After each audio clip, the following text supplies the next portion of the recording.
The first thing I normally say to a patient who enters my room today is, so can I ask, where's your manual? And they look puzzled.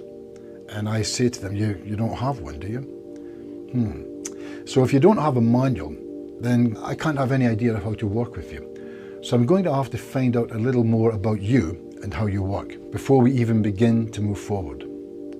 So first of all, can I ask, why are you here today? So the first thing I feel a therapist should be able to do when a patient arrives for an initial consultation is to be able to establish and explain fully to them that they don't actually have a problem, or rather that they don't have a conscious problem, and the therapist needs to be able to do that within the opening 2 minutes of the consultation. Indeed, it would take a special skill not to be able to do that, and luckily we don't have that skill, do we? So remember, when the patient enters the room, we acknowledge that they don't possess a manual of how they work. We then ask them what the problem is. Then when they tell us in their own words what they claim their problem is, we then get to inform them that it sounds like you don't actually have a problem. By that I mean not a conscious problem. It's actually a subconscious problem. And by that I mean that it's all inside of you, yet totally outside your control. Does that sound about right? And in 4 decades, I have never, ever had one single client disagree with that statement. But I always ask them to confirm that I am correct. Remember the golden rule: if they see it, it's true. If they see it, it's true. Only then can I continue. Then I'm wasting my time talking to you. We've agreed you don't have a conscious problem. Therefore, I'm going to have to go and talk to your subconscious. Does that make sense? Are you right or left-handed? Great. Put your left hand like this. I take the left hand and I mirror across what I'm doing with my right hand. And then I say, yeah, it kind of looks like a swan, yeah? Then we knock them off their feet by saying, so now I'm going to talk to your subconscious through your left hand. No hypnosis at this point, just me talking to your hand. It sounds crazy, I know. I'm not even going to try and hypnotize you.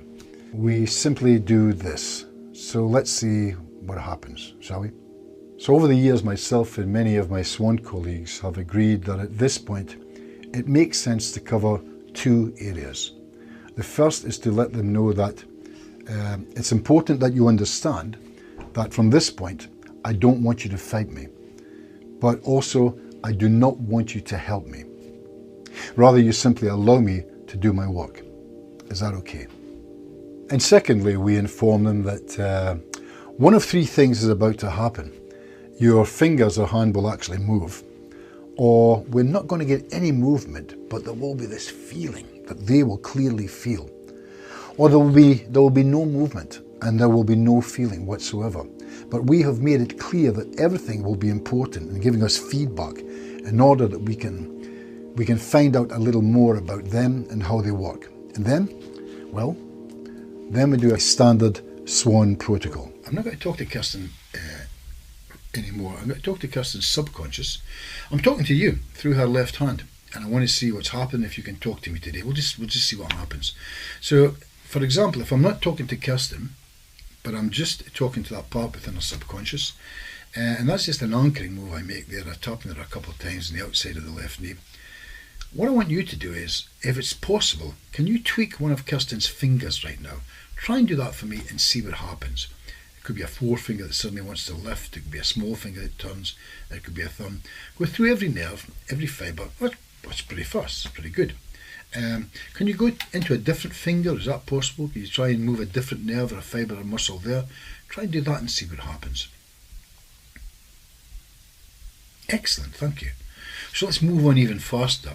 And I'm going to say, can you take a hold of her left hand and can you turn that hand round towards her face? Try and do that for me and see if you can do that. That's pretty good control. Kirsten, let me ask you a question. It's an honest question. I know you'll give me an honest answer. Do you think there's a chance that you might be doing something there, socially compliant, just to please me? No, I definitely am not, because I made that decision anyway before I came. But genuinely, I did not move that myself. Okay.